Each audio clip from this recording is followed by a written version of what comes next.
السلام علیکم دوستو، آپ نے اکثر کرکٹ میں دیکھا ہوگا کہ باؤلر بیٹسمین کو آؤٹ کرنے کے لیے وہ اچھی باؤلنگ تو کرتا ہی ہے، لیکن اس کے ساتھ ساتھ وہ سلیگنگ بھی کرتا ہے۔ جب بھی باؤلر بیٹسمین کو آؤٹ کرنے کے لیے جب وہ باؤنسر مارتا ہے تو وہ بیٹسمین کو گھورتا ہے، کوئی اشارہ کرتا ہے یا کوئی ایسا جملہ کہہ دیتا ہے، اس کو ہم سلیگنگ کہتے ہیں۔ باؤلر ایسا کیوں کرتا ہے؟ جب بھی باؤلر بیٹسمین کو باؤنسر مارتا ہے تو اس کی کوشش ہوتی ہے کہ بیٹسمین کا جو دھیان ہے وہ اس بال سے ہٹ جائے، میں کوئی ایسا اشارہ کر دوں، کوئی ایسے خاص انداز سے گھوروں جس سے بیٹسمین کو غصہ آ جائے اور وہ غصے میں آ کے کوئی غلط شاٹ کھیلے اور آؤٹ ہو جائے۔ جاوید میانداد کرکٹ کی دنیا میں وہ واحد انسان ہے جن کے اوپر سلیگنگ کا کوئی اثر نہیں ہوتا تھا۔ اس کی وجہ یہ ہے کہ جاوید میانداد ایک کول مین تھے، وہ ٹھنڈے مزاج کے آدمی تھے۔ میرا آپ سے سوال یہ ہے کہ کیا آپ کول مین ہیں، کیا آپ ٹھنڈے مزاج کے آدمی ہیں، یا پھر آپ کو کوئی ایک جملہ، کوئی ایک بات، کوئی ایک باؤنسر آپ کو غصہ دلا دیتا ہے؟ آپ دوستو یاد رکھیے گا، زندگی میں بڑی چیزیں ایسی ہوتی ہیں، بڑی سچویشن ایسی ہوتی ہیں جو کہ ہمارے کنٹرول میں نہیں ہوتی۔ آپ دیکھیں، لوگوں کو، چیزوں کو آپ کنٹرول نہیں کر سکتے، آپ کا کنٹرول صرف خود پہ ہوتا ہے۔ کیا آپ لوگوں کو کنٹرول کر سکتے ہیں کہ وہ آپ کے بارے میں باتیں نہ کریں؟ کیا آپ لوگوں کو کنٹرول کر سکتے ہیں کہ وہ آپ کے اوپر تنقید نہ کریں؟ ایسا پاسبل نہیں ہے، کیونکہ بڑی سچویشنز ایسی ہوتی ہیں جس میں آپ کا کوئی کنٹرول ہوتا ہی نہیں ہے۔ فار ایگزامپل کہ اگر آپ امتحان دیتے ہیں تو آپ امتحان میں ایسا نہیں ہو سکتا کہ جو سوالات، جو چیزیں آپ نے یاد کی ہیں وہ پیپر میں آئے، آپ امتحان کو کنٹرول نہیں کر سکتے۔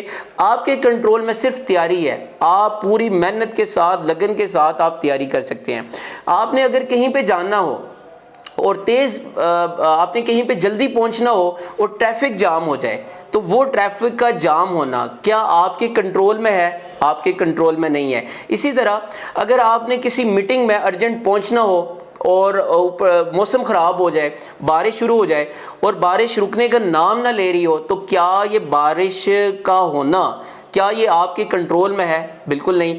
آپ دوستو یاد رکھیے گا، بڑے لوگ ایسے ہوتے ہیں جب چیزیں ان کے کنٹرول میں نہیں ہوتی، چیزیں اور حالات ان کی مرضی کے مطابق نہیں ہوتے، تو وہ غصے میں آ جاتے ہیں، وہ بدتمیزی کرنا شروع کر دیتے ہیں، وہ مس بیہیو کرتے ہیں، اور جو مس بیہیو کرتے ہیں اور ریئیکٹ کرنا شروع کر دیتے ہیں، بالکل ایسے ریئیکٹ کرتے ہیں جس طرح پیپسی کی بوتل جو ہے وہ ریئیکٹ کرتی ہے۔ آپ پیپسی کی بوتل لیں، وہ اوپر سے بند ہوتی ہے، آپ اس کو زور زور سے ہلائیں، ہلانے کے بعد جب آپ اس کا ڈھکن کھولتے ہیں تو ڈھکن کھولنے کے ساتھ ہی وہ جھاگ جو ہوتی ہے پیپسی کی، وہ اچانک سے باہر آنا شروع ہو جاتی ہے۔ اس کی وجہ یہ ہوتی ہے کہ وہ جو پیپسی کی بوتل ہے وہ ریئیکٹ کرتی ہے۔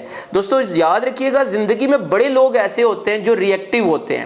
جب بھی سچویشن، حالات ان کے کنٹرول میں نہیں ہوتے، وہ ذہنی طور پہ کمزور ہوتے ہیں، وہ غصہ کرنا شروع کر دیتے ہیں، گالیاں دینا شروع کر دیتے ہیں، وہ مس بیہیو کرنا شروع کر دیتے ہیں۔ لیکن اگر آپ پانی کی بوتل کی مثال لیں کہ پانی کی بوتل بھی اوپر سے بند ہوتی ہے، آپ اس کو بار بار ہلائیں، ہلانے کے بعد اگر آپ اس کا ڈھکن کھولیں تو آپ کو پتہ چلے گا کہ وہ جو پانی ہے، وہ جھاگ پانی کی وہ باہر نہیں نکلی۔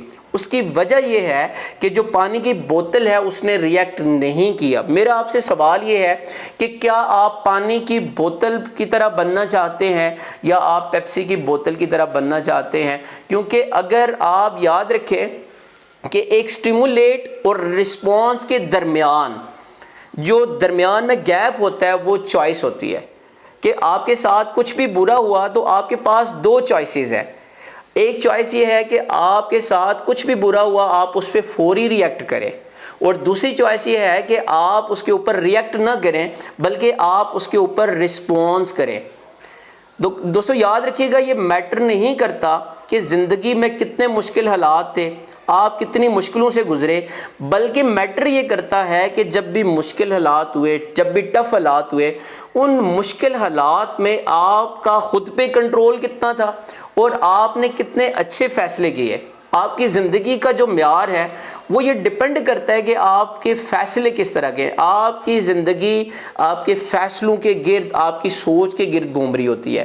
جتنے اچھے آپ زندگی میں فیصلے کرتے ہیں اور جتنے بڑے فیصلے کرتے ہیں، آپ کی جو زندگی کا جو معیار ہوتا ہے وہ بہتر ہونا شروع ہو جاتا ہے. لیکن اگر آپ چھوٹی چھوٹی چیزوں میں الجھے رہتے ہیں، چھوٹی چھوٹی باتوں میں الجھے رہتے ہیں اور آپ چھوٹے چھوٹے فیصلے کرتے ہیں، تو آپ کی زندگی کا وہ معیار جو ہونا چاہیے وہ نہیں ہو پاتا. دیٹس وائی واصف علی واصف فرماتے ہیں کہ بڑی منزل کا مسافر وہ چھوٹے جھگڑوں میں نہیں پڑتا، کیونکہ جس نے دور جانا ہوتا ہے وہ چھوٹی چھوٹی چیزوں کو اگنور کر دیتا ہے. اس کو پتہ ہوتا ہے میرے پاس وقت کم ہے اور میں نے دور جانا ہے. سو میرا آپ سے سوال یہ ہے کہ آپ کیا ایک پیپسی کی بوتل کی طرح ریئیکٹ کرنا چاہتے ہیں اور ہر انسان سے الجھنا چاہتے ہیں، یا پھر آپ پانی کی بوتل کی طرح بننا چاہتے ہیں